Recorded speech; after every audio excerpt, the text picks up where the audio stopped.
All right, all right, all right. All right, all right, all right. How's everybody doing this fine morning and afternoon? Good evening. All right.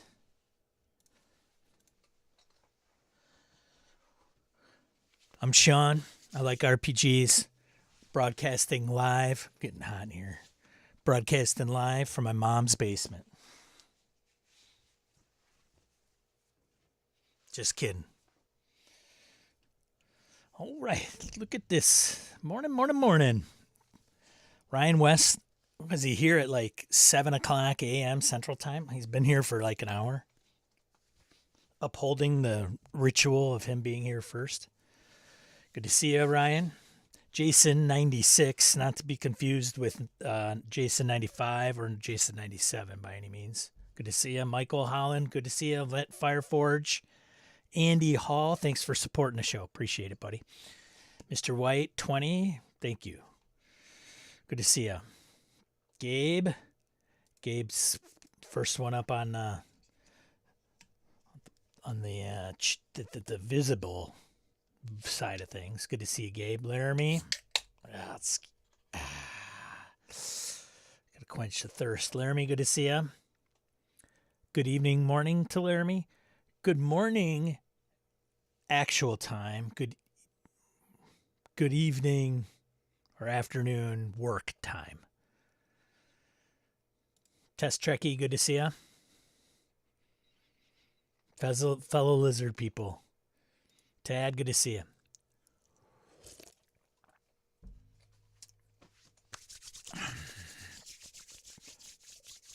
For those that may show up that are new and start from 0 time on the old duration timeline here on the video.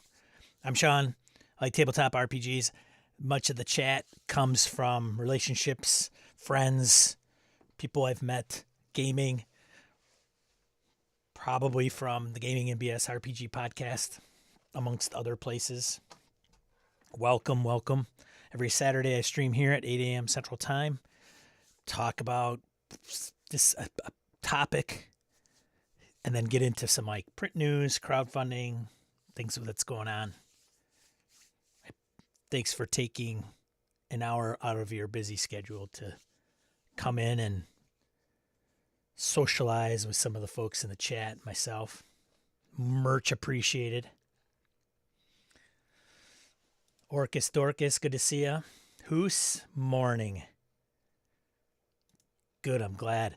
I found a different platform that could replace OBS. We'll see. The only downfall to that platform is I don't get to like shoot chats onto the screen, which would be a bummer. Harrigan, good to see ya. Wayne, good to see ya. Missed you Thursday, buddy. Victor, good to see ya. Yeah, it's one of my favorites, even though it's probably the one that's the most like worn out. William Thorpe, good to see ya. Jim, morning. Got a few minutes. Hey, I'll take it. If you have a few minutes and you got to leave, make sure you smash that thumbs up button. I'm not even going to tell people to subscribe anymore. I think subscriptions are dead on YouTube. They dicked it all up with that news feed. So, I don't know. Maybe they're important, but unless you go only to your subscriptions page on YouTube, then I can, then do that. Sponsored by Roll20. Aaron, no. Not sponsored by Roll20. But I guess, hey, if you're out there, Roll20, call me. Kristen, good to see you. Firewall's letting me in this week. Hey-oh. Hey. Those IT nerds know the deal. They know the deal. They'll unblock it for some senseless RPG talk. Steph and Dragon Spawns. What's up, sexy? Zip zaps are great. Nice and tight, right? Roll your own, baby. Jake, good to see you. Jolly good morning to you as well. Thanks for coming. Yeah, man. I got my hair cut. Dude, it's back. Thank you. Yeah, it was out of freaking control. And I happened to get into my favorite barber, which is usually nigh impossible. I must say. I've been able to spot Venus, Jupiter, and Mars pretty easy for the last week. Mercury was too close to the horizon for me last night. Jim is talking about the like once in a lifetime, I don't know, what is it, 100 years, 1,000 years, where all the planets align. They line up. Salt Heart, Zip Zap. That's right. Kevin, do you know this reference? Are you familiar with this? I don't know. The reason I say I pick on Kevin is because he called it out in the chat. And Kevin, I don't think listened to a lot of Gaming MBS at the time. He kind of came later into the circle, to the cycle of gamers, the gamer circle, if you will, the cycle of gamer circle. So for those that, there's probably a few people that aren't familiar with this reference. So Brett and I, my co-host friend Brett and I did our audio podcast, Gaming MBS. You can find the YouTube channel. You can find it out on Spotify. It's still out there, 300, 400 episodes. And one of the episodes was rolling your own character, like roll your own or pre-gens. And me and my infinite wisdom and my very savvy, street smart, streetwise, I'm like, oh, it's kind of like zip zaps, right? Roll your own, right? Zip zaps. As opposed to, for some of the connoisseurs of the marijuana, it's zigzags, not zip zaps. But Ray Otis, so Ray is not here. Ray Otis, some of you might know by name, designed this and sent it to us. And it's obviously, if you go down here, you can see it looks like a rolling paper with dice in it. So, yeah, there you go. That's the reference. Now you've learned something today. I am not in the middle of country, so it took me a bit to find you from the east. Yep, nope, that's fine. So that's what zip zaps are. Zip zaps. It's our brand of rolling papers. I guess. Daryl, good to see you. I would roll with zip zaps. There you go. Right, wouldn't you? S3X, Edmund Thunder. Edmund and the Thunder. Thunder and the Edmund. Make a sweet blunt. Yes, indeed. Well, we should be able to talk like we talk about beer now, right? There's states that have it legalized, so we should probably remove the taboo around it.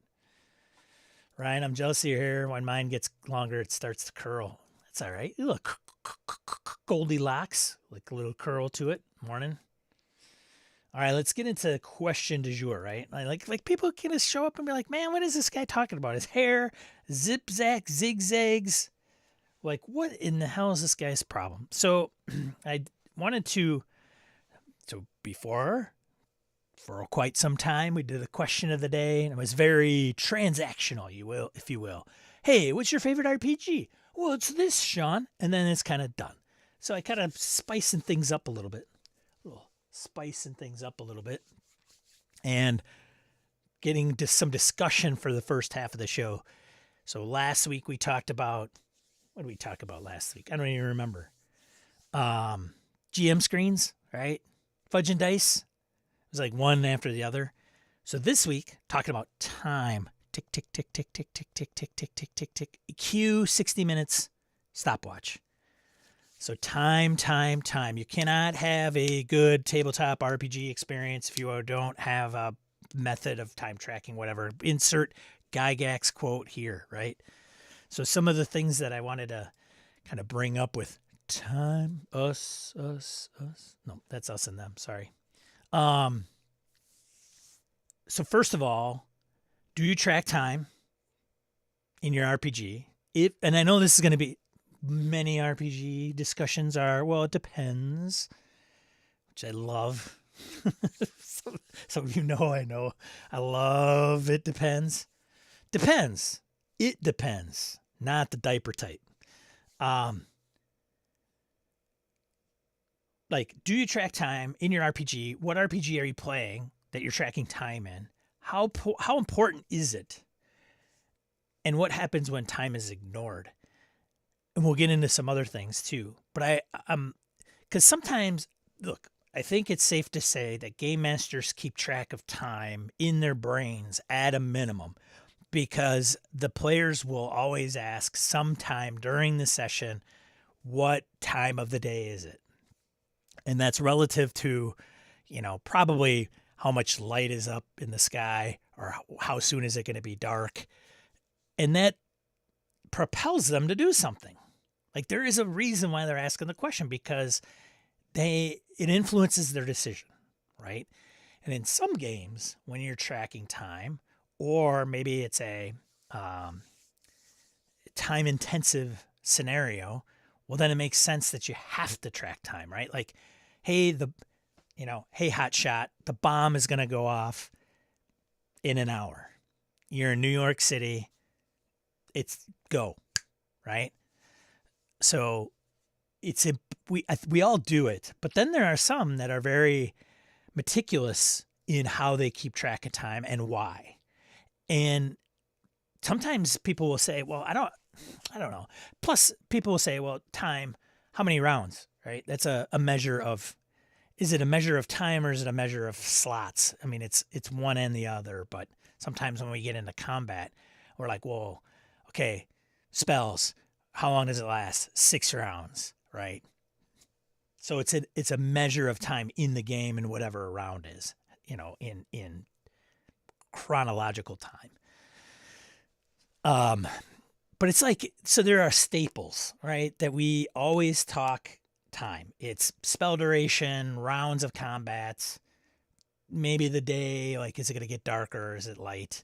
How much daylight do we have? Well, it's early morning. Oh, well then, it's going to be light out for a few hours left. Okay, we're fine, right? We don't have to camp. And never mind rest.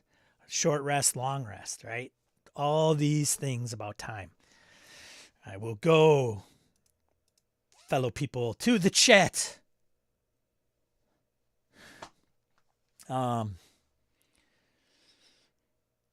This is important in RPG, sometimes a la Shadowdark, torch timer. Well, that's for sure, right? And I think, so touching on that, Ryan, how many games have we played where the party's going to go into a dungeon and the DM's going to go, okay, who can see?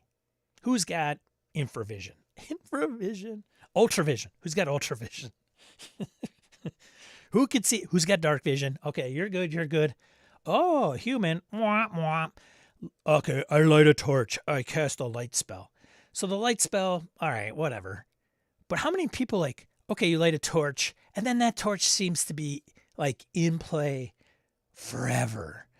Now, the other flip side is, well, it's probably in effect forever because, I don't know, a 4-hour session real time is like, I don't know, an hour in game, because everything, like, is talked, but everything's paused. So, like, it's like almost like in RPGs, when everybody metas, they freeze the VCR tape. VCR tape. Dude, how old is this guy, right? Anyways, I just wanted to touch on torches, because there's sometimes like when we should be tracking some of this more meticulously, and then some of us don't. And it goes into like the same discussion about like, well, encumbrance and gear and using equipment and stuff. Like, I don't want to keep track of all that crap. I'm playing a tabletop role-playing game. I'm not playing accounting, the role-playing game, right? There it is. You can't have a meaningful campaign if strict time records are not kept. GMG, page 37. This should be a short discussion. Well, of course, it should. As a matter of fact, if every podcaster and YouTuber just read a book, why would they even be one? Like, I track it generally related to things that like supplies in a hex crawl, light in a dungeon, NPC plans, etc. Or, as discussed last week, sometimes with a sand timer, which sometimes isn't linked to anything, but it gets people moving. Like Einstein said, time is relative. Edmund, he's a smart guy. I can already tell. He knows Einstein. He knows who he is. Time is super loose in my games. No matter the system, unless the adventure or what is happening is time sensitive, then it's tracked carefully. Anybody use clocks? Anybody use clocks? Everybody familiar with clocks. It's a mechanic, and I bring it up because it may be of interest to Kevin, right? Like clocks, I've heard people think use that thing out of Blades in the Dark. That's where it kind of is. And it's hard to say it originates from there, right? The formal, like, we use clocks and this is what clocks does, Blades in the Dark. Other people may have used a similar or even probably the same thing. It's just never been like in a book published in that kind of format, I would say. So anyways, but I'm just trying to get around but that isn't new, Sean. That's like, I've been doing that for like 20 years. But clocks is a good thing that I've heard people take out of Blades and put it in their own game, right? And if you're not familiar with the mechanic, it's like basically saying, I'm going to draw a circle and like a pie, right? 4 quadrants, 6 sections, 8 sections. And I'm going to check off those sections. And then when the sections are all filled, then this will trigger. So it's a little more arbitrary, or can be. We'll see. Anyways, moving on. I see you, Patrick Mullen. Thank you so much for the support. I really appreciate it. Thanks so much. That's very kind of you. So I Ryan says, I'm curious if anyone has brought time travel to a game effectively. Seems like something can easily get messed up. For sure.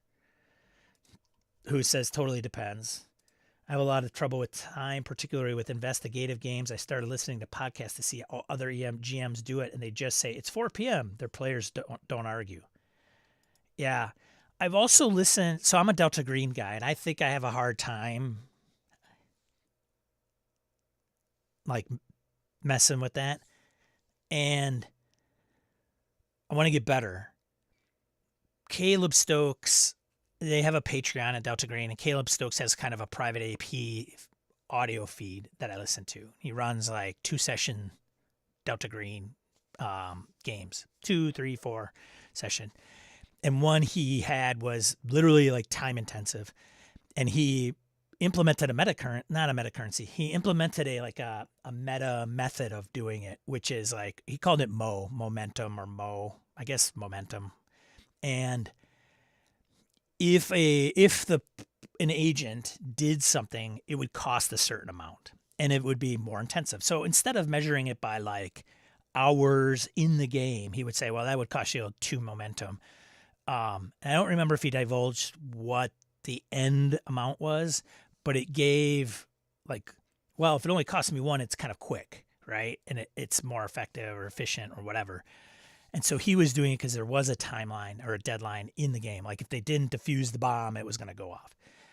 So, which is interesting to convey to the players what that would look like. Also, listening to 3D6 Down the Line and their adventure of Arden Vool, it's interesting to hear the game master, even old school, like when the player characters decide to do something, he just says, okay, that's going to take 4 rounds or 1 turn. And he'll just say, okay, that'll take 1 turn. Okay, you're going to do that? Okay, take 1 turn. And I haven't played in a game that is like, when you choose to do something, the time is called out in what it would take. As frequently as that. Anyways, I'm way behind in the chat. I keep it simple unless it's a task I need and want them to hurry. Are we BSers or just Sers? What's up, Hobbs? Good to see you. Arrogant says, it depends completely. Shocker on the game being played. For most stuff, I track time very carefully. The system might have rounds, turns, watches, days, and play-by-post games. I often timestamp scene changes. Yeah, it'll be interesting. So Harrigan's going to run Outcast Silver Raiders for us, and there is like there's a time, and it's broken down into watches. Time is a human construct. That is quite profound, Jason Hobbs. Seems like Delta Green often have timelines where shit happens as time passes. Yeah. Rules, genre, situation all matter. Jim says, I track it in D&D-ish games by checking off turns. I don't hide it from players, but I don't make them keep track of torch or spell durations. Themselves. Interesting. You have to flood those dice rolls, Harrigan. Michael says, time can introduce tension and can be used to manage the ebb and flow of a game. I like to project pending events in the use that, oh my God, to drive character action between the present and the event, says Michael Holland. Gabe, days, recover 1 hit point per day of complete rest in town. That's the de facto. Phil, excuse me. I use the calendar that comes with Hyperborea. I front load the daily weather events, mark off when various faction fronts progress, and put little points for what the PC's accomplished. Sword and Sorcery games, Harrigan says, I'm much looser. I will rarely put an hour on things, rarely days of the week, but seasons matter, weather matters, etc. Agreed. Orcus, what are you doing here? I used to be extremely resilient with time tracking over the length of a campaign. Then I chose to run massive lateral ethatep, going on 2.5 years now, which has broken me. Also, one thing that is also missing, I think, sometimes when we play games, is aging. When is the last time you changed the age on your character other than in a Pendragon game? Because do we ever get to a year in game? I don't even know. To Dorcas's point, Mass is like, dude, even travel in Call of Cthulhu, like, oh, we're going to go to London. Great. How are you going to get there? Well, I guess we'll take the boat. Okay, you're there in like a month. Mr. White says, I used a 30-minute sand timer the first time I ran Shadowdark. I quickly lost its novelty. A timer on your phone was much better. Actually, you mean Betamax, which is superior to VHS. Yeah, too bad I lost the war, man. All right, see you, Jim. Thanks for coming. Hey, if you guys appreciate this conversation, do me a favor. I don't have ads turned on, so do me a favor. Just hit the like button before you guys head out. I think we're at maximum capacity now.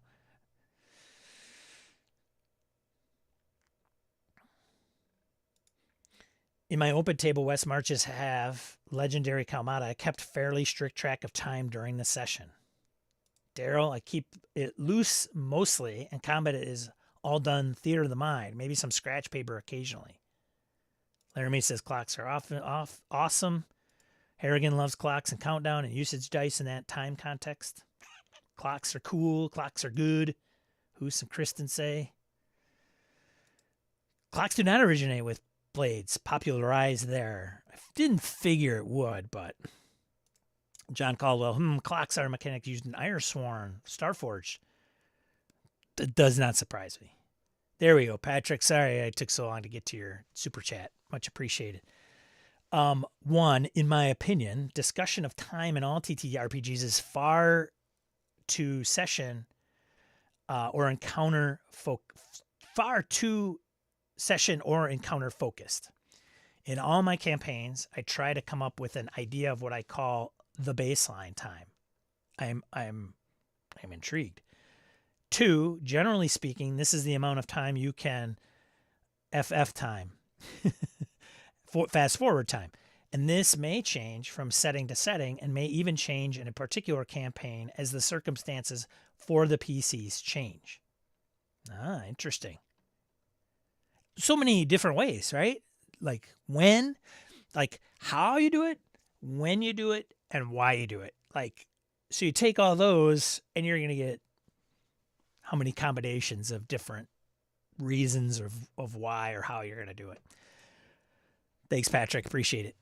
Wayne says, I tend to timestamp scenes as Harrigan suggested. I use clocks to track events, not really time. I just used sand timers for torches in Shadowdark. Pretty effective. I will sometimes bring the table to real time when they are debating what to do next or a reaction to a surprise. But again, depends. A boogie, a boogie, a boogle, a boogle sand timer at 3 minutes is good for a lot. Isn't that boggle? Oh, it is. I can't read. A boggle sand timer. Boggle the game. Got it. I know boggle. That thing. Boink. Boggle. Space travel and Mongoose Traveler. Dude, talk about, okay, time. Let's talk about science fiction, right? Hey, we're going through space. Oh, what time is it? Oh, man. Traveler has me dealing with days and weeks, basically a point crawl for the first time as a GM. But I mean, is it days or weeks? I mean, what planet are you on, man? What planet are you gauging this on? It's science fiction. All of them rotate in a like they spin all around in 24 hours, and they all revolve around their major star in 365 oddish days, right?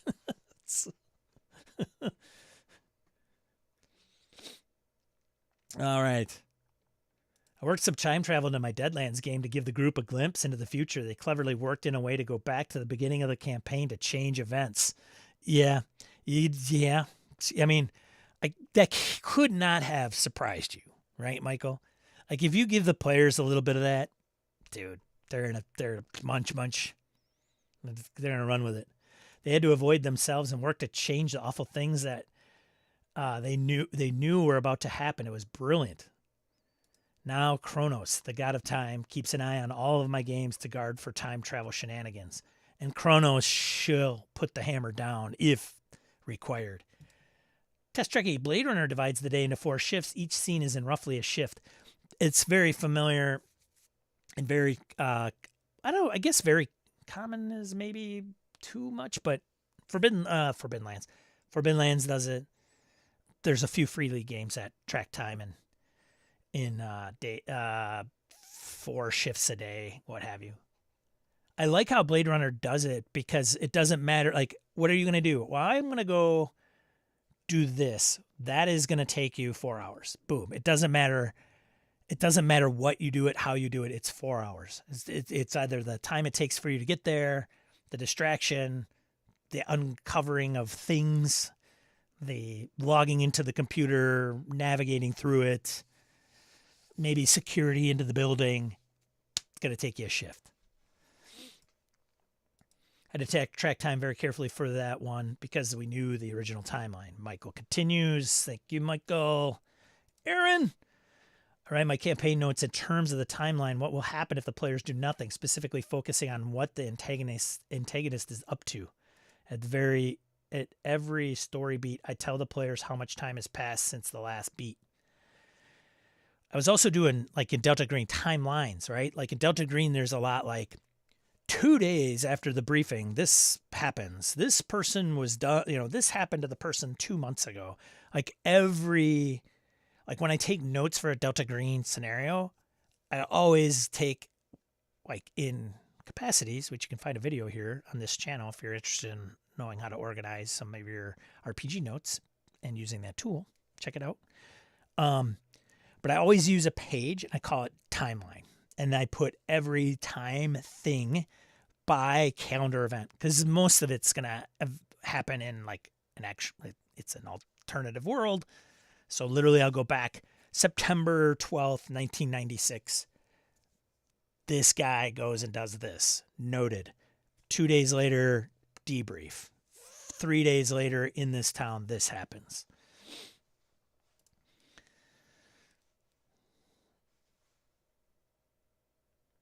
It's Pat. Morning. He's the GM for 2 GURPS campaigns I'm in. Pat. Hi, Scott. Sean is ignoring my super chats. No, I'm not ignoring them. I have 2 different systems. That's the problem, and I don't rely on Patrick. I have to say, you're my first super chat. Just saying. So, thank you. I need to prioritize yours. I just, like, because I have 2 chat windows up, and it's like going through chronologically or skipping to Patrick, so I apologize. Has not gone unnoticed. Aging and also haste. My last Hackmaster campaign did have birthdays and aging. Well, there's like birthdays, equinoxes, solstices, festivals. Like, are we doing enough time? Stuff. You are. That's true. Confirmed by Orcus Dorcas. Someday when this chat is like completely out of control, I'll have to turn on super chats. So I just have to, that'll be ones I have to pay attention to. I found in Forbidden Lands that there were times when the watch structure got in the way of the RP, greater narrative. I'll be careful with them in OSR.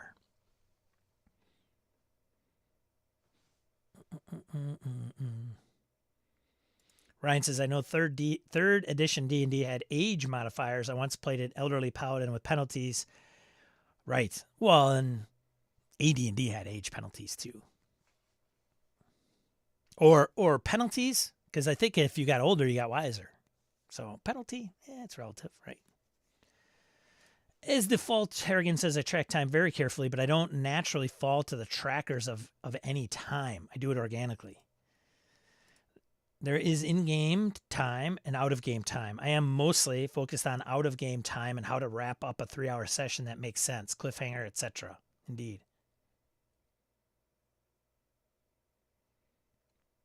Clocks can also be looked at as a meta currency. You are spending measured chunks of time to accomplish a goal. Indeed.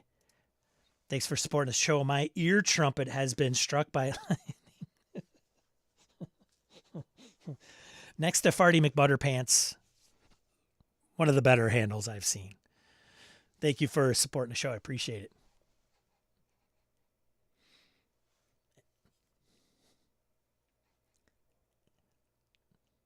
Jason96, I struggle with time in my D&D game. I have a hard time making missions multiple days long. I do that in Delta Green too. Like, these guys never stop. It's like a Delta Green mission is like a day long. Well, we go across the country in an airplane and we arrive at 6 o'clock at night. And now we go and do this and we go and do that. It's like, what? That's my fault, though. Young one, what? Look at this guy. It's space, man. What even is time? Indeed. Veche, good to see you, buddy. Look at this guy. Everybody yell at VC. Ran a play-by-post sci-fi game with a bizarro day and calendar based on all that weird planetary movement. The planet was tide-locked. It was freaky. RPG and Gen Exile, good to see you. Good turnout today. I appreciate everybody stopping by.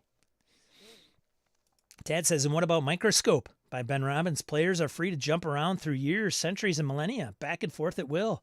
And the structure of the game supports it really well. Or even like, what is it? Kevin Culp's Pelgrim Press. Was it Time Watch? Has anybody played Time Watch? Patrick continues, in an open campaign with high player agency, their ability to use time as they desire is the most important part of that agency. In something far more, sequenced and narrative, you're essentially taking away player character agency by subjecting them to specific sequencing. Patrick has given this some thought.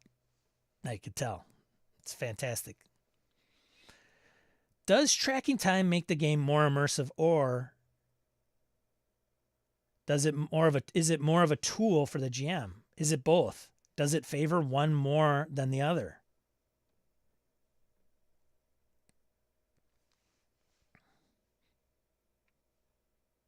Time keeps on slipping into the future. UW alum, Steve Miller. Thanks, Hobbs. Nubis, this guy. Congratulations, Nubis. Everybody congratulate Nubis. He has just gotten engaged. And I have to confirm she's probably said yes, but I can't assume that. So everybody congratulates Nubis in the chat, please, for his willingness to enter the holy vows of matrimony. Now I gotta fly to Slovenia.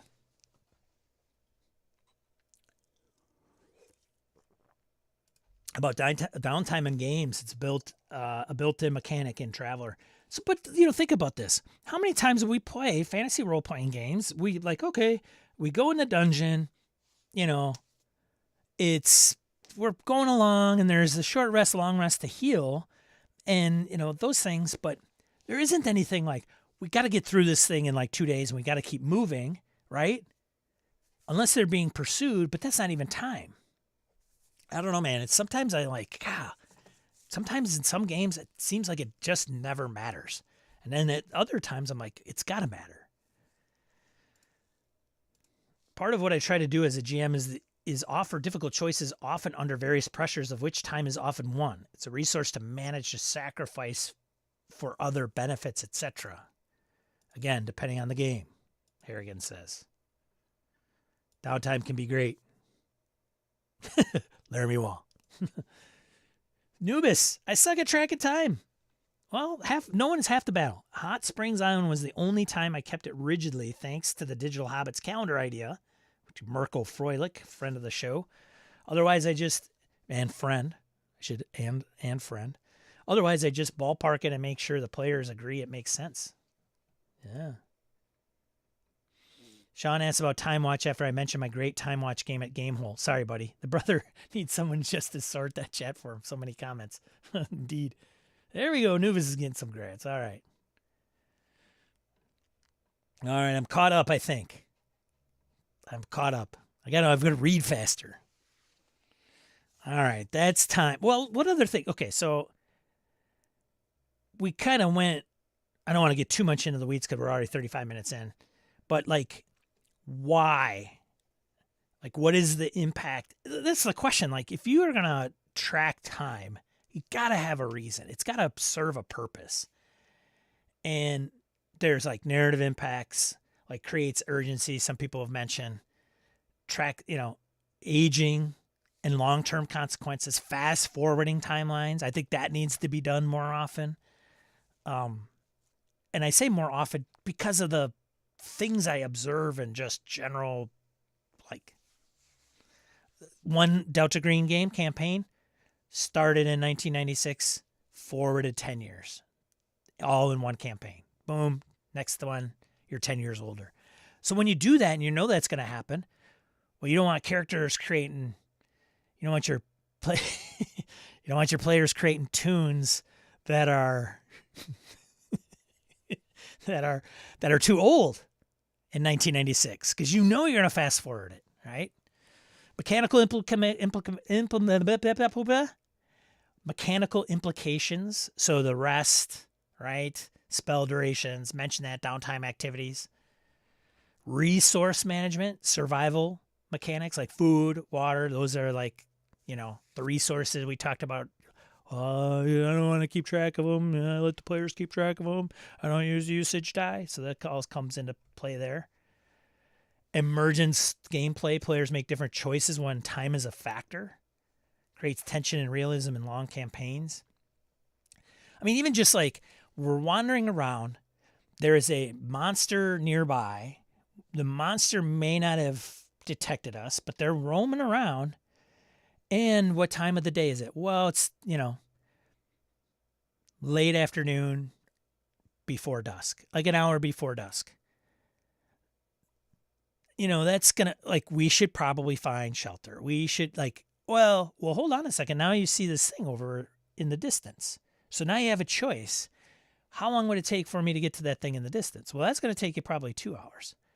But you got this beastie roaming around, and then it's going to get dark, and then we're going to be SOL. So it's like not even just time. It's time relative to like the situation where darkness comes into play. So it's the combination of those two things that then puts the pressure on the players to like act in a particular way, right? And it's maybe a GM mechanic that you can leverage to make those things happen. But at the same time, I need to stop saying time.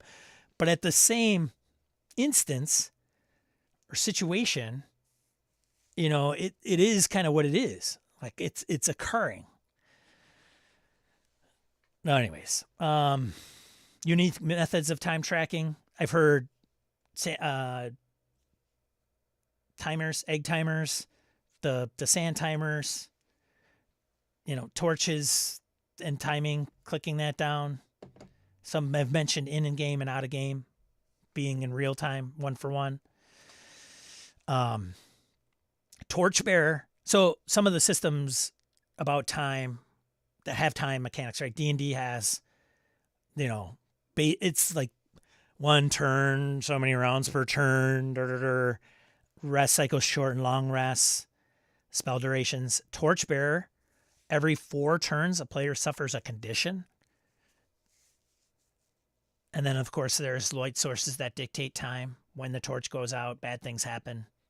Blades in the dark, the clock mechanic, represents the progress of events, enemy reinforcements, things that are like this is in motion, and by the time like this clock runs out, right? The One Ring, journey phase, time abstracted into phases of travel with fatigue and environmental hazards based on distance and conditions. Forbidden Lands has the 4 quarters of the day. Pendragon, yearly time system. 1 session often equals a year of in-game time, tracking aging, seasonal events, and character legacies. Still on my to-play list. Forbidden Lands, I mentioned, has the 4 quadrants, and then it has like, well, you're doing foraging, making camp. It's survival. It's a survival fantasy game for the most part. So that time component comes into how long it, like, what are you going to do in this quarter? I'm going to go forage. It's going to take you that quarter, right? Call of Cthulhu. Limits on solving mysteries before sanity erodes or enemies advance their agenda. Just to name a few, right? Runeslinger. Good to see ya. Time is as much tied to genre as it is to the type of game being played and the way in which it is played. Time is far less important in Pulp, for example, than it is a very strategic heist game. Indeed.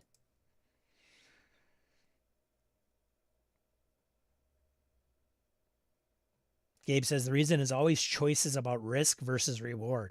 We need to do that, right? It's too easy for players just to I guess go into the dungeon and kind of do our thing, man. We need to give them tough choices. Or even choices to begin with. Let's just give them choices. I would also argue simple verisimilitude makes things seem real, says Harrigan. Yeah. Right. Case in point, when was the last time your character died of old age? Doc, my buddy, ran his homebrew, and one of the things that he did was you are all okay, take your character, first level, D&D, 5th edition, make them, I think we started at 4th or 6th or something. I don't know if we started at 1st. We might have. But what he did was, okay, think of that age, and now fast forward them 20 years. So if you would normally create a D&D character that is 23, now you're playing 43-year-olds. And the premise was you all, in some way, shape, or form, have been advisors of the Duke that has fallen and has gone. And now his son is taking the reins, and his son is younger, maybe less knowledgeable of how the world works. And you've been brought back to advise the king's son, or the Duke's son. Could be the king too, whatever. But now you're all old, crusty, but wiser. Anyways, Nubis, I need to learn to apply pressure via time. I can do it for shorter intervals. You have to do this in 2 days or else. But I never tried it over a longer span of time, like weeks or months. Mike M., good to see you. In a game of many resources to manage as different time scales, this would be an important resource to track. Newest continues, and I love to use real-time timers. Use those a lot, Mothership Instant Pressure Cooker. Here again, it says, I would argue, by the way, that time is very important in something like Microscope. It's just not linear. You're still keeping tabs on things at a certain scale. Leveling up is leveling up is a way to mark time passing. Level feels like the equivalent to age for RPG characters. Do you see that often? I don't. Maybe it's just the games I'm playing. I don't play 5e that often either. But I play leveling games, right? Tracking watches using poker chips is a great visual aid. Stack 2 black, night, 2 red, dusk, dawn, 2 white, day. The one at the top is now, the one below is next, from Hot Springs Island. OSR was influenced by that. Outcast Silver Raiders specifically called out that from Hot Springs Island. So the ticking clock is a trope as old as time. Indeed. I'm stealing that, Nubis. Also, I need to play Hot Springs Island or OSR. Don't you, Tad? Did you buy OSR? Ryan, I think. Ryan West did. Never mind. Eventually, all of our characters will die of old age. Sad trombone. Womp womp. Reading aid. Good to see you. What's the consequences of ignoring time? What if we don't do it? Some of us don't do it really closely anyway. Is there consequences of it? Is it going to kill our game? Probably not. We'll survive. But I mean, there's lack of urgency. So there's infinite planning paralysis, right? Play Shadowrun. How much of a session is planning the heist? Like, okay, it's going to be, we could spend 3 hours here and just do it during the session. And the next session, we'll just run it. And in game, it took us an hour. Day-night cycles get forgotten, removing a key element of immersion. Inconsistent, like go to Harrigan's point about emergency for verisimilitude. Inconsistencies, long rests happening instantly between fights. Yeah, we just got done with a fight. I went a long rest, 8 hours. Get into another fight. I just do another long rest. Like sleep. It's like slumber party in the dungeon. Can make survival mechanics meaningless if time isn't a factor, right? Gabe, I would argue that level often breaks the verisimilitude. It's a measure of experience, which often is at odds with actual age. Look at the iconic Ezrin in Pathfinder. How weird. There you go. Runeslinger says, good topic. Great hair. My current thanks, Anthony. In my current COC campaign, Depression era, losing track of time has been a minor theme as isolation and financial factors decrease their exposure to the correct time. Dude, Delta Green, perfect game to futz with time, right? Yes. Well, and even fantasy games, right? Start putting on the freaking Jacob's Ladder craziness. Hard recommend on HSI, Hot Springs Island. Need to put in some work. Totally worth it. Who tracks party shopping time? What if you're playing a vampire, android, or golem, says Jim Jensen. Good to see you, Tim. Mike M says, in the game of Shadowrun that I'm in, most of the runs have a time that they need to be completed by for one reason or another. For sure. You have to. You gotta, all right, chop. You guys gotta make this happen, right? Runeslinger, Jacob's Ladder, right? Craziness. All right. It's been a good discussion. I really appreciate everybody that chimed in. Thank you so much. I'd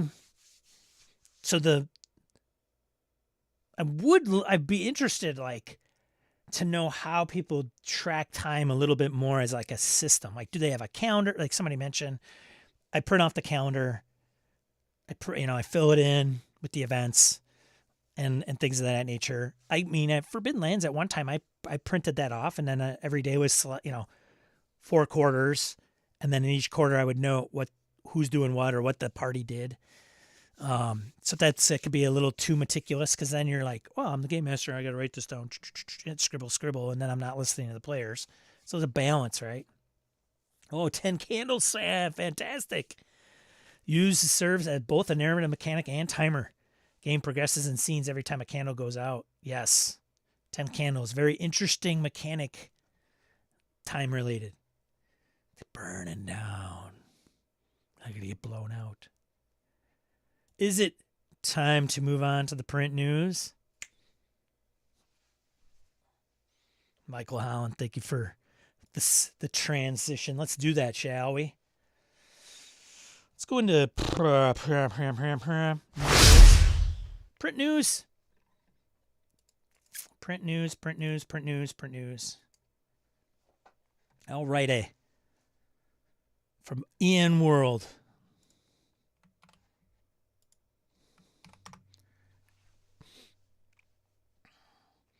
Symbaroum, Agrella, City of Eternal Euphoria is now out in print. You can buy it, hardcover supplement. I have not purchased it. I actually have. There's actually books I don't have and possess from Free League. That's one.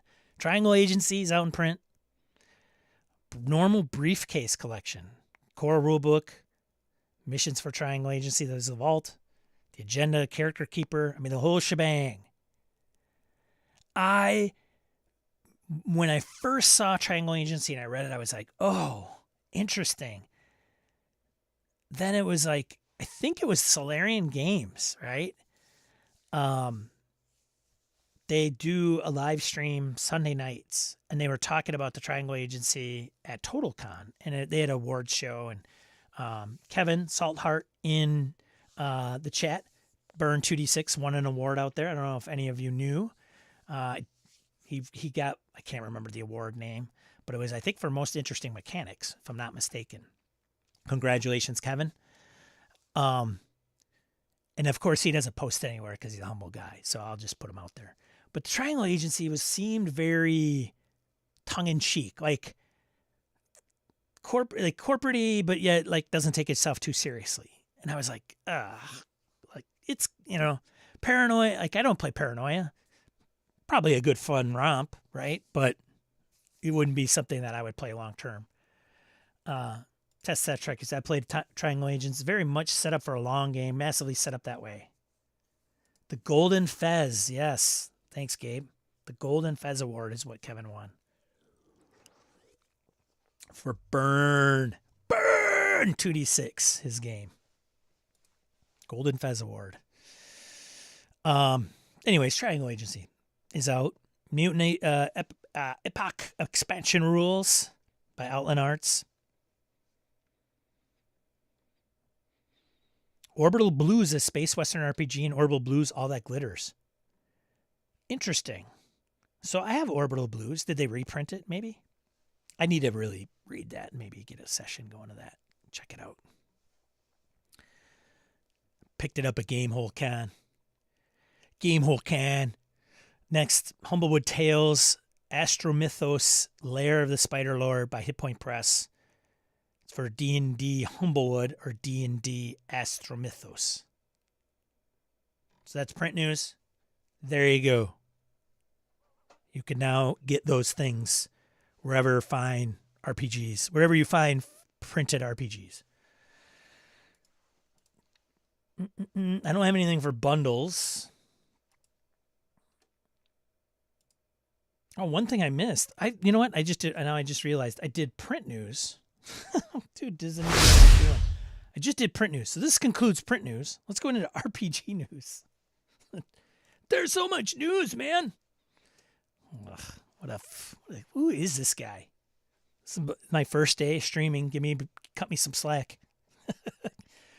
Warhammer 30K. The Horus Heresy RPG, new Warhammer RPG from Cubicle 7 and Games Workshop. If you're a Warhammer fan, you are probably fully aware that this is coming. But I thought it was interesting because it's like going back, right?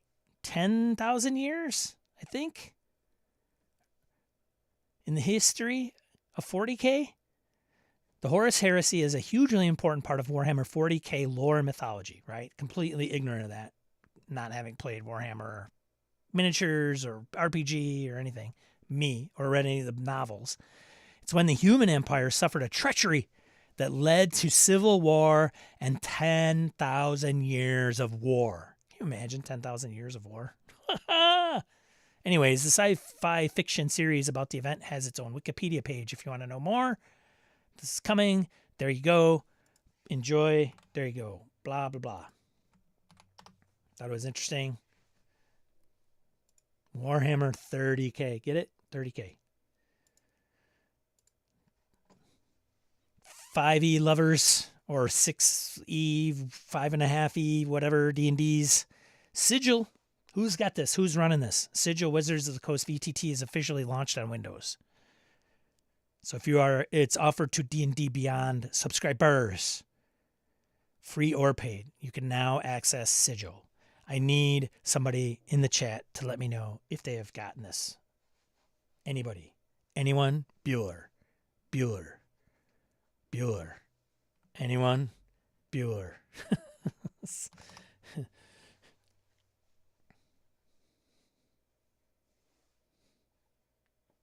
No sigils? Come on. Nobody's running this at home and like, oh, I guess I'll check it out. Are there any fans of the new D&D edition? Do you have to only be a new D&D edition to get in on this, to leverage? Like, I'm interested to know if you can use the 5th edition with Sigil. I think D&D Beyond you can, right? Hoos loves Wizards of the Coast. He just says that to pretend. I've got a key, but I haven't tried it yet. All right. It says Jake. All right. Well, whatever. Moving on. Crickets. I heard the crickets from afar. Invincible. I am invincible. So folks, put this out on Blue Sky. I'm like, hey, what do you guys think of this? Who are my Supers fans? And what do they think about this move? Adam Bradford. If you don't know who Adam is, he was the guy who created D&D Beyond before it was D&D Beyond. And now he's at that other VTT. Brain escapes me, but he's doing this game in free league, partner in free league to do it. And then of course, Invincible by one of the creators of the Walking Dead comic, doing this comic, and then now it's an Amazon Prime show. Something that this dude has never heard of until this. Like, seriously. I don't know the comic. I don't know the show. Which doesn't mean anything. Fantasy Grounds, Ken says. Yes, that's right. Thank you. Good to see you, Ken. Thanks for coming by. Fantasy Grounds, Sean, damn it. Yes, it is. So, Adam's like somebody had mentioned on Blue Sky, like they think, I'm like, it is an interesting, like, I know who Adam is or of him, right? And his background. And I'm wondering, like, what came first, the chicken or the egg? Like, did he go, you know what? I want to create a Supers game, and it would be cool to be Invincible, like to do it on Invincible because I like that story and I like everything about it. And then did Free League tap him for that, or did he like how did it all come together? Because if they do Year Zero engine, it'll be interesting to see some of the mechanics. And I will say, if you want to know more about somebody's take on this and Free League doing this Supers game, check out Harrigan's Hearth. Hey-o! Harrigan is in the chat. He did a blog on this, and he's a Supers guy. Like, he's played, 10 different Supers games. He's a big comic book guy in the past. He says he's read every episode, every issue of Invincible, which I think is like over 100 issues. So he's just not some guy on YouTube spewing off about whatever. So if you want to check it out, he's like pointing out, like, here's what I'd like to see. Here's what I hope they don't do. Very good article. Harrigan, props. Tad says, Year Zero engine may be the thing that gets me to play a Supers game. The Invincible comic is great. Dark tone, braid, art. Yes, indeed. I only watched the Invincible TV show and really liked it. Really hope the RPG will be good. All right. So, yeah. And then, of course, last but not least, Ernie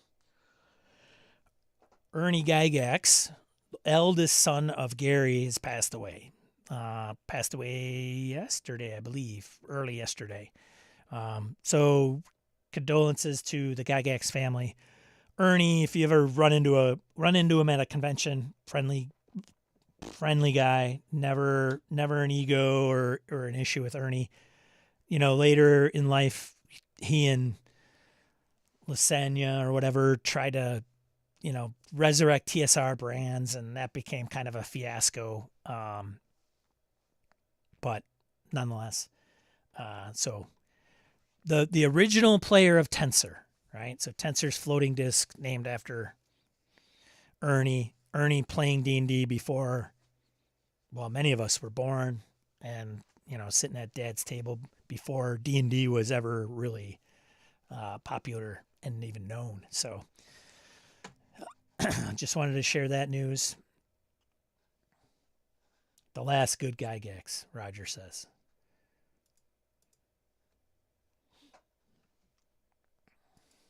Let's see. Crowdfunding. Let's get into crowdfunding. Get my stuff together. Crowdfunding. So there's a little bit about Ernie stuff. All right. Crowdfunding news by Ian World. Ian World does this every week, and it's usually the campaigns that are in the last few days of their crowdfunders that are in the last days of their campaign. So go over and check them out. Some you might be able to still get in on. If they've closed, you may be able to still get in as a late pledge. All right, so first one, Fall in London, the role-playing game. A new, unique system called Edena, developed by Magpie Games. Magpie Games, they did Avatar, Last Airbender, if anybody was in the know. It funded at $782,000. So, yeah, there you go. There's that. The popular pledge was $149,000. Yeah, I'm all in. Take my money. Next one, Magnus Archives from the Monty Cooks, or the Cookie Monsters over on BackerKit. The Magnus Archives RPG Tangled in the Web. It's a source book. Cipher system. Next one, Hexploration Decks by Inkwell Ideas. So this is for hex crawls / sandbox RPGs. No, it's system neutral. The most popular pledge is $100. Wow, that's a lot. That's probably a lot of cards and tiles. Want to build a hex-based setting? These 4 decks will inspire you. Each deck focuses on a different type of environment. Titled Settled Lands, Into the Wilderness, the Underrealms, and Otherworldly Domains. You get an idea of what you'll see. There you go. Next one, Until Death Do Us Part. Looks like a romance novel, huh? A little romance. 5th edition. Gothic romance and mystery inspired by Bram Stoker. Or Bram, if you like. That's funded. And then some RPG Zine month selections. Neon City Blues, just card from Brindlewood Bay, and Dreaming Avalon, a role-playing party game by Lumpley Games. So Lumpley Games is Vincent Baker's company. Dungeon Bookmarks by 101 Games. Some familiar names in the Zine month campaign. So go and check those out. Link in the chat. And that's it. That is it. Es is alles for this week. Thank you so much, everybody, for joining me. Thank you for the super chat. Much appreciated, Patrick. I really do appreciate it. Thanks for the YouTuber supporters. Some of our are listed here, as well as the patrons. Thank you very much for supplying me with a few shekels each month. I really appreciate it. Thank you so much. Thank you for everybody that's shown up in the chat this week to find out and discuss time and other things of discussion. Again, I'm here every Saturday 8 a.m. barring some crazy emergency or whatever. Feel free to stop by on the next one. Good to see everybody that showed up this week. I really appreciate it. Kept this one, try to tighten it up to an hour, so get you guys some time back in your lives. So if you're interested, I have down below a newsletter if you'd like to sign up for that. I have yet to send out a single newsletter, so I'm just, in case something comes up, right? Social media blows up. The world goes to hell and social media disappears tomorrow. I will have an email and I will be able to keep you up to date on what's going on, if you would be so kind. If you've signed up for BSRCon recently, or even Shadowdark, my West Marches campaign, you're already in the list, so don't worry about it. Otherwise, feel free to do that. So I will leave you with these parting words, as I usually do. Spend time with people you appreciate. Stay away from the ones that you don't. Unplug if you need to. If you're here for an hour, try to get you out of the news cycle and current events. It's crazy. It's just, the world is a crazy place. We need to game more than ever before. So make sure you're doing that. And if you're burning out on games, take a break. It's okay. We're not going anywhere. The hobby is not going anywhere. People have taken off years and come back. And it's awesome. So otherwise, game till you can't game anymore. Game until your fingers bleed the numbers of the dice that you roll. How about that for intense, huh? Otherwise, be a positive force in the tabletop RPG hobby. And I hope to see you next week right here. Ciao.